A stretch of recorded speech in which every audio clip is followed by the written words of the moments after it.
یہ کربلا کا جب واقعہ ہوتا ہے تو امام حسین رضی اللہ عنہ کو تو دھوکے سے بلایا گیا نا. آپ تو لڑنے تو گئے نہیں تھے. لڑنے کے لیے کون بچوں کو اور فیملی کو لے کے جاتا ہے؟ آپ کو تو باقاعدہ معزز مہمان کے طور پر بلایا گیا تھا کہ حضور آپ آئیں اور آ کر ہمیں بچائیں، ہم یزید کی بیعت نہیں کرنا چاہتے، ہم آپ کی بیعت کرنا چاہتے ہیں. اور آپ پر چونکہ اتنے خطوط آ گئے، اتنی ریکویسٹ آ گئی کہ شرن آپ پر ضروری ہو گیا کہ اگر آپ نہ جاتے، کچھ لوگ کہتے نہیں جانا چاہیے تھا، اگر امام حسین نہ جاتے تو وہ کوفے والے قیامت کے دن اللہ کی بارگاہ میں عرض کرتے کہ مولا ہم نے تو امام کو بلایا تھا، وہ نہیں آئے، ہم نے مجبوراً یزید کی بیعت کر لی. تو امام پر گویا شرعاً لازم ہو چکا تھا کہ آپ ان کی بیعت کر لینے کے لیے، ان کی ہدایت کے لیے، کیونکہ وہ بلا رہے تھے، آپ جاتے. اور آپ نے بہت خوبصورت پلان ترتیب دیا، خطوط آ چکے تھے، ایویڈنسز موجود تھے، مگر آپ نے کراس چیک کرنے کے لیے مسلم بن عقیل رضی اللہ عنہ کو دی کہ آپ جائیے وہاں جا کر پہلے حالات دیکھیے، پھر آپ بتائیں گے تو ہم آ جائیں گے.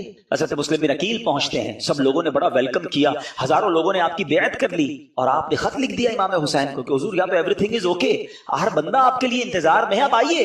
انفارچونیٹلی دیکھیں کہ خط ادھر پہنچتا ہے، امام حسین ادھر روانہ ہوتے ہیں، اور ادھر کوفے والوں نے غداری کی اور وہاں حضرت مسلم بن عقیل سے دھوکہ کیا، آپ کو شہید بھی کر دیا گیا. حضرت مسلم بن عقیل کے بچوں کو بھی شہید کیا گیا. اور حضرت مسلم بن عقیل رضی اللہ عنہ آخری وقت تک کہتے رہے کہ کاش میں وہ خط نہ لکھتا. آج کل کا دور تو تھا نہیں کہ کال کر دی جاتی، کوئی ذرا میں واٹس ایپ کر دیا جاتا. ایک خط پہنچ چکا تھا امام حسین کے پاس کہ جناب ایوری تھنگ از اوکے، آپ ٹریول کر چکے، اور ادھر حضرت مسلم بن عقیل کو شہید کر دیا گیا. اب آپ جب کربلا کے قریب پہنچتے ہیں اور آپ کو ریزسٹ کیا جاتا ہے، آپ کو انٹرسپٹ کیا جاتا ہے جو یزیدی لشکر تھا.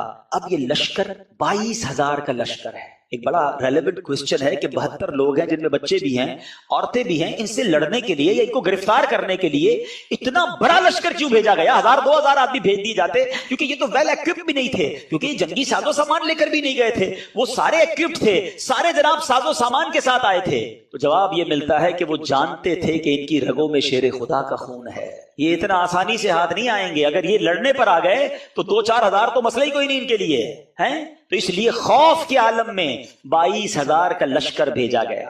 یہ کربلا کے اس واقعے سے ایک اور پیغام کیا ملتا ہے؟ پیغام یہ ملتا ہے کہ اس واقعے میں جو امام حسین رضی اللہ تعالیٰ عنہ کے جو قافلے والے تھے، تلواروں کے سائے تھے، دشمنوں کا خوف تھا، مگر سجدے تھے، تلاوت تھی، عبادت تھی، اور ادھر یزیدی لشکر میں ناچ تھے، گانے تھے، رقص و سرور تھا.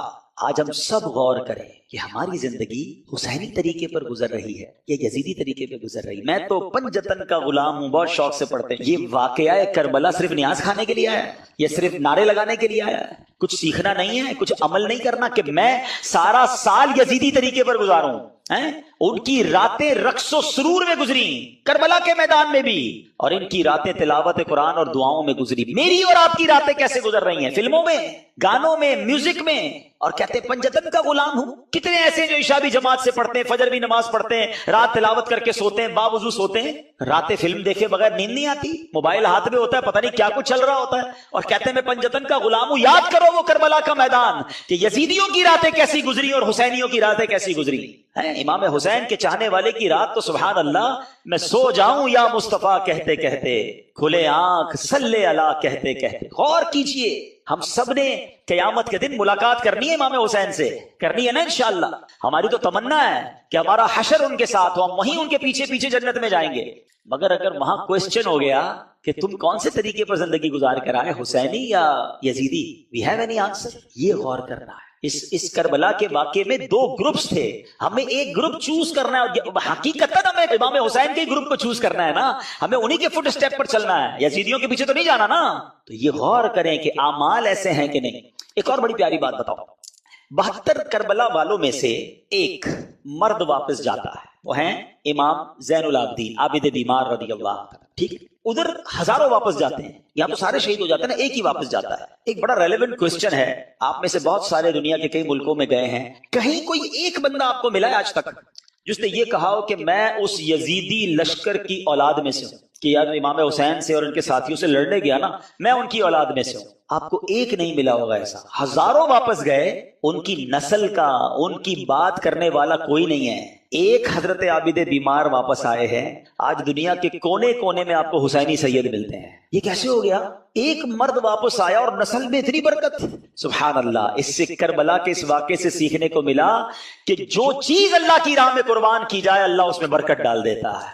ہاں، وہ بڑی پیاری بات، بڑا خوبصورت جملہ پڑھا، کربلا کی کہانی بس اتنی سی ہے، یزید تھا حسین ہے، بس وہ ختم۔ اور امام حسین آج بھی کروڑوں دلوں پر حکومت کرتے ہیں۔ یزید کا نام لینے والا کوئی نہیں، کوئی اپنے بچے کا نام یزید نہیں رکھتا ہے، اور حسین کا نام رکھنے والے اور ان کا نام سر پر عزت کے ساتھ رکھنے والے اربوں، وہ مسلمان نہیں ہیں۔ ہم تو یہ سمجھیں گے وہ کون سا مسلمان ہے جس کے دل میں امام حسین کی محبت نہیں ہے۔ اس میں امام حسین تو ہمارے ایمان کا حصہ ہے۔ تو سمجھنے والی بات یہ ہے، سیکھنے والی بات یہ ہے کہ جو چیز، اب ذرا اس بات کو تھوڑی سی باریک بات ہے، سمجھیے گا، جو چیز اللہ کی راہ میں قربان کر دی جائے نا، اللہ اس میں برکت ڈال دیتا ہے۔ اب اس سے آپ اپنی ساری لائف کو ایزیوم کر لیں۔ اگر آپ چاہتے ہیں کہ آپ کی صحت میں برکت ہو، آپ اپنی باڈی کو، اپنے جسم کو اللہ کی راہ میں استعمال کریں، نماز پڑھیں، دین کے کام میں یوز کریں، اللہ آپ کی صحت میں برکت ڈال دے گا۔ آپ چاہتے ہیں آپ کی زبان میں برکت ہو، آپ کے الفاظ مؤثر ہو جائیں، اٹریکٹیو ہو جائیں، آپ اپنی گفتگو میں اللہ رسول کا نام لینا شروع کریں، درود پاک پڑھیں، ذکر اللہ کریں، تلاوت قرآن کریں، لوگوں کو اسلام کی نیکی کی دعوت دیں، اللہ آپ کی گفتگو میں برکت ڈال دے گا۔ آپ چاہتے ہیں آپ کے مال میں برکت ہو جائے، اللہ کی راہ میں مال خرچ کریں، اللہ آپ کے مال میں برکت ڈال دے گا۔ آپ چاہتے ہیں اللہ آپ کی اولاد میں برکت ڈال دے، آپ اپنی اولاد کو دین کے کاموں کی طرف لگائیں، اللہ اس میں برکت ڈالے گا، ان کے لیے نصیب اچھے کر دے گا۔ تو کربلا کا یہ پیغام ہے کہ جس چیز میں تم برکت چاہتے ہو اس چیز کو اللہ کی راہ میں قربان کرو، اللہ اس میں اور برکت ڈال دے گا۔ اب ایک اور میسج کربلا کا، جب امام حسین رضی اللہ تعالیٰ عنہ کو شہید کیا گیا، امام حسین گویا دنیا سے جاتے ہوئے میسج دے گئے کہ ہم تلواروں کے سائے میں بھی سجدے نہیں چھوڑتے۔ وہاں نمازیں قضا نہیں ہوئی۔ آج تمام حسینیوں کو، تمام پنجتن کے غلام کو، امام حسین کی نیاز بنانے والوں کو میسج ہے کہ کربلا والوں نے اس میدان میں نماز قضا نہیں کی، اور آج تمہاری پلنگ کے اوپر سوتے ہوئے نماز قضا ہو جاتی ہے۔ آج تھوڑی سی طبیعت خراب ہے یار، موڈ اچھا نہیں ہے، بس کل پڑھ لوں گا، بس اگلے جمعے سے نہیں چھوڑوں گا، ہماری نماز قضا ہوتی ہے۔ بتاؤ کیا جواب دو گے قیامت کے دن اگر امام حسین سے ملاقات ہو گئی اور انہوں نے پوچھ لیا کہ ہم نے تو کربلا کے میدان میں بھی نماز قضا نہیں کی اور تم اپنے گھر پہ نماز قضا کرتے تھے اور کہتے تھے میں پنجتن کا غلام ہوں؟ ہوگا کوئی جواب ہمارے پاس؟ آؤ آج کی مبارک رات یہ پکی سچی نیت کر کے جانا ہے کہ ایٹ اینی کاسٹ کچھ بھی ہو جائے آج کے بعد ہماری نماز قضا نہیں ہوگی۔ اچھا، جب سر انور کو نیزے پر اٹھا لیا گیا نا، ان یزیدیوں نے آپ کے مبارک سر کو نیزے پہ اٹھایا، تو اس وقت اس سر سے بھی تلاوت قرآن کی آواز آ رہی۔ یہ امام حسین کی کرامت ہے۔ کیا خوبصورت شاعر امیر اہل سنت کے غالباً شعر آپ فرماتے ہیں، عبادت ہو تو ایسی ہو، تلاوت ہو تو ایسی ہو، سر شبیر تو نیزے پہ بھی قرآن سناتا۔ یہ بھی پیغام تھا ہمارے امام کا کہ قرآن کتنا اہم ہے، مگر انفارچونیٹلی آج ہماری بہت بڑی تعداد کو صحیح تلفظ کے ساتھ قرآن پڑھنا بھی نہیں آتا۔ اچھا آتا ہے تو پڑھنے کا ٹائم، ذرا سوچو کتنا خوف کا وقت ہوگا، کتنا افراتفری کا عالم ہوگا، لاشیں پڑی ہوئی ہیں مگر میرے امام تلاوت کر رہے ہیں، اور ہم اپنے گھر میں ایئر کنڈیشن چل رہا ہوتا ہے پھر بھی تلاوت نہیں کرتے۔ یہ موبائل ہم سے روز گھنٹوں لے جاتا ہے، سورہ ملک پڑھنے کا ٹائم نہیں ملتا، حالانکہ اسی موبائل میں قرآن بھی ڈاؤن لوڈ ہو سکتا ہے، سورہ یاسین پڑھنے کا ٹائم نہیں ملتا۔ کئی ایسے حافظ قرآن ہوتے ہیں جو دہراتے نہیں اپنے قرآن کو۔ اللہ نے اتنی بڑی نعمت دی آپ کو کہ آپ کے سینے میں قرآن محفوظ ہوا، گویا جنت کا آپ کو راستہ ٹھکانہ مل رہا تھا اور آپ نے اسے بھلا دیا، آپ اسے بھی نہیں پڑھتے ہیں۔ نہ کریں ایسا۔ حدیث پاک کا مضمون ہے وہ دل ویران ہے جس میں کچھ قرآن نہیں ہے۔ ہم سب کے لیے کوسچن ہے کہ میرے دل میں کتنا قرآن ہے، میں کتنا روز قرآن پڑھتا ہوں۔ آؤ پلیز، یہ پیغام ہے کربلا کا۔ امام حسین کی روح بھی بہت خوش ہو۔ گفٹ دینا چاہتے ہو نا اپنے امام کو،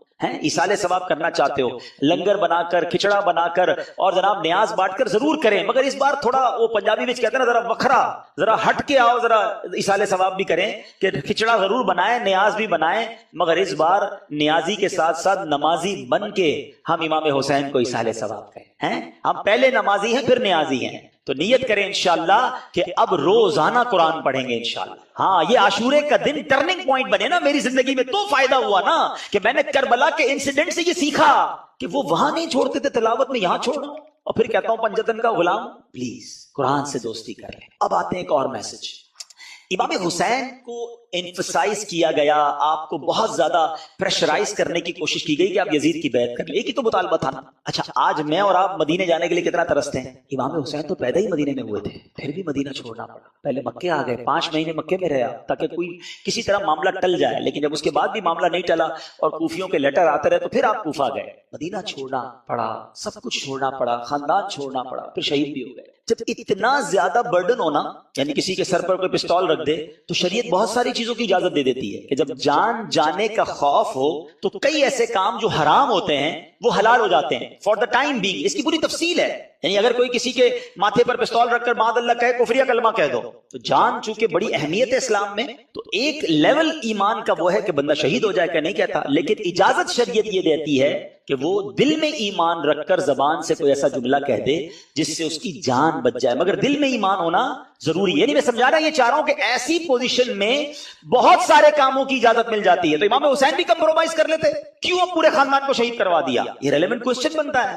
مگر میرے امام جانتے تھے کہ اگر آج میں نے کمپرومائز کر دیا نا تو پھر نانا کی ساری امت کے لیے ایک مثال بن جانی ہے کہ جب حسین کمپرومائز کر سکتے ہیں تو پھر تو ہم بھی کر سکتے ہیں۔ آپ نے باطل کے آگے سر نہیں جھکایا، سر کٹا دیا، نانا کے دین کو سر بلند کر گئے۔ یہ میسج ہے ہم سب کے لیے، ان تمام لوگوں کے لیے جو آج چھوٹی چھوٹی باتوں پر کمپرومائز کر رہے ہیں۔ ارے جناب کیا کریں، پورے سبھی لوگ جھوٹ بولتے ہیں، سچ کا زمانہ نہیں، تھوڑا بہت جھوٹ تو ہم بھی بول لیتے ہیں۔ کمپرومائز کیا نا، ساری مارکیٹ ملاوٹ کرتی ہے، جناب جھوٹ بول کر کاروبار کرتی ہے، میں نہیں کروں گا تو جناب میرا مال نہیں بکے گا، ہماری مارکیٹ کے لیے کرنا پڑتا ہے، کر لیا کمپرومائز۔ بچے کی شادی ہے، کیا کریں، پورے خاندان والوں کا رسم و رواج ہے، نہیں کریں گے تو خاندان والے ناراض ہو جائیں گے، ہمیں کنجوس سمجھیں گے، منہ دینا پڑتا ہے جناب خاندان والوں کو، ناچ گانے کر لیے، حرام کام کر لیے، کر لیا کمپرومائز۔ ارے دوستوں میں بیٹھتا ہوں بھائی، سارے دوست تاش کھیلتے ہیں، سارے روز جوا کھیلتے ہیں، آپ پتہ نہیں کمپیوٹر پر کیا کیا کر رہے ہوتے ہیں، تھوڑا بہت مجھے بھی پر کمپنی دینی پڑتی ہے ورنہ سب مذاق اڑائیں گے،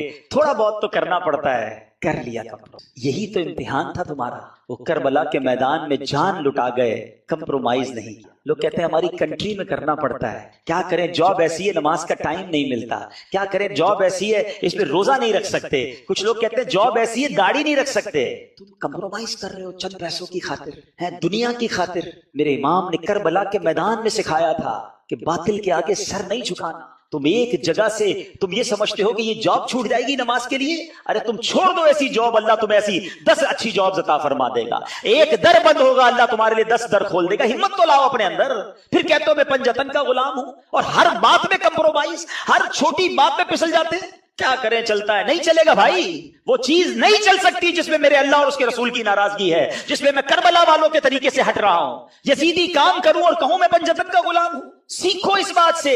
بریلی کی تاجدار امام اہل سنت کا ایک شعر اللہ کرے دل پر نقش ہو جائے، کہتے کروں مدح اہل دول رضا، پڑے اس بلا میں میری بلا، میں گدا ہوں اپنے کریم کا، میرا دین پارائے نہ نہیں۔ میرا دین روٹی کا ٹکڑا نہیں ہے تھوڑے پیسوں کے لیے بیچ دوں۔ اب یہ تمہارا امتحان ہے کہ بہت سارا نفع نظر آ رہا ہے، ایک ڈیل آ رہی ہے جس میں پیسے بہت ہیں مگر ہے حرام، اللہ کی ناراضگی والی ڈیل ہے، فوراً مل جائیں گے پیسے۔ اب تمہارا امتحان ہے کہ یزیدی ہو یا حسینی ہو، اپنے دل سے پوچھو کہ یہ کام کروں گا تو کیا اللہ اس کے رسول اور اہل بیت راضی ہوں گے، یا یہ پیسے پکڑ لوں؟ نہیں، اب ٹھکراؤ اسے اور کہو میں گدا ہوں اپنے کریم کا، میرا دین پارائے نہ نہیں۔ بڑا دل تھا، بڑا ارمان تھا، ایک شوق تھا جو پورا کرنے کا موقع آ گیا، مگر وہ حرام کام کے ذریعے پورا ہو رہا ہے، نہیں کرنا۔ یہی تو تمہارا امتحان ہے نا، یہ کربلا کا پیغام ہے کہ تمہیں وہ کام سے اپنے آپ کو بچانا ہے، کمپرومائز نہیں کرنا ہے، غلط کام کی طرف آگے نہیں بڑھنا ہے۔ اگر تم واقعی پنجتن کے غلام، خدا را اس بات کو سیکھیے اور اپنی زندگی میں یہ اسٹرانگنس لائیے۔ آئیں گے ایسے امتحان اور آتے رہتے ہیں، وہی تو امتحان ہے کہ جب تمہارے سامنے حرام آیا اور تم نے اللہ اور اس کے رسول کی رضا کے لیے اسے ٹھکرا دیا۔ اعلیٰ حضرت فرماتے ہیں نا، انہیں جانا، انہیں مانا، نہ رکھا غیر سے کام، للہ الحمد میں دنیا سے مسلمان گیا۔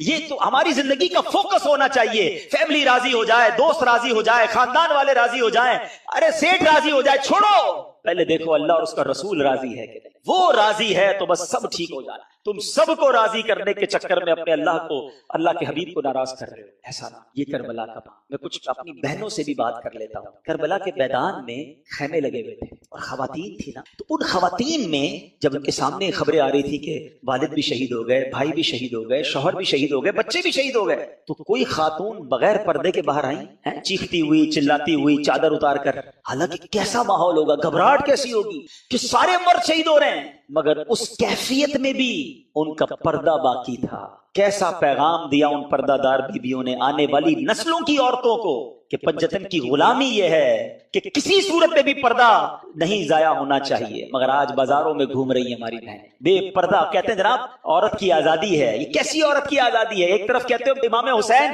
اور کربلا والوں کے چاہنے والے ہیں, اور دوسری طرف بے پردہ عورت کو گھومنا کہتے ہیں عورت کی آزادی ہے. بڑا پیارا واقعہ ہمارے نگران شورا نے بیان میں سنایا کہ ایک شخص نے ایک غیر مسلم تھا, اس نے ایک مسلمان سے کہا کہ یہ تمہاری عورتیں, تم لوگوں نے عورتوں کو قید کیا ہوا ہے, کوئی ہاتھ ہی نہیں ملا سکتا ان سے. ہمارے یہاں تو جو دیکھو شیک ہینڈ کر لیتا ہے, اور تم اپنی عورتوں کو دوسرے مردوں سے ہاتھ بھی نہیں ملانے دیتے. تو مسلمان نے کہا یہ بتاؤ تمہارے ملک کی ملکہ سے کوئی ہاتھ ملانا چاہے تو ملا سکتا ہے؟ کہا نہیں, ملکہ تو بہت بڑی شخصیت ہوتی ہے, اس سے تو چند سلیکٹڈ لوگ ہی ہاتھ ملا سکتے ہیں, باقی لوگ تو اس کے قریب بھی نہیں جا سکتے. کہا تمہارے ملک میں ایک ملکہ ہے, ہماری ہر عورت کو ہم نے ملکہ کا درجہ دیا ہے, ہماری ہر عورت کی عزت ہے, ہماری ہر عورت سے صرف وہی ہاتھ ملا سکتا ہے جس کو شریعت اجازت دیتی ہے, باقی ہر ایرا غیرہ نتھو غیرہ ہماری عورت کو ٹچ نہیں کر سکتا. یہ اسلام نے ان کو مقام دیا تھا, مگر ہم چاہتے نہیں جناب وہ مقام چھین لیا جائے اور عورتوں کو ان وحشت ناک لوگوں کے حوالے کر دیا جائے, اور کہتے ہیں یہ آزادی ہے. خدارا میری بہنیں, میری مائیں, جس پنجتن پاک اور بی بی خاتون جنت کی ہم کنیز کہلانا چاہتی ہیں, اب پہلے ڈیسائیڈ کر لینا میری بہنیں کہ کس کی غلامی اختیار کرنی ہے. تو نے جنت بی بی فاطمہ کی, ان کے ساتھ جنت میں جانا ہے یا فلم ایکٹریس کے ساتھ جنت میں جانا ہے؟ جنت میں کیا جائیں گے بعد اللہ جہنم میں. خود سوچیں کہ ہم کس کے پیچھے چل رہے ہیں, یہ کدھر لے کے جا رہا ہے معاشرہ ہم کو. کربلا کا یہ پیغام میری بہنوں کے لیے ہے کہ وہ جو بیویاں تھیں وہ پردہ دار تھی, آپ بھی پردہ دار رہے. اور آخری باتیں تو بہت ساری ہیں لیکن وقت کافی ہو گیا. اب آخری بات, امام حسین کی سیرت سے ایک اور بات سیکھنے کو ملتی, کسی پر ظلم کرنا حسینی طریقہ نہیں ہے. اچھا ہم پتہ کیا سمجھتے ہیں, ہم سمجھتے ہیں ظلم جو ہے نا قتل کرنا ہی ہے. میں کہاں ظلم کرتا ہوں, میں نے کب کسی کو قتل کیا, کسی کی ٹانگیں نہیں توڑی.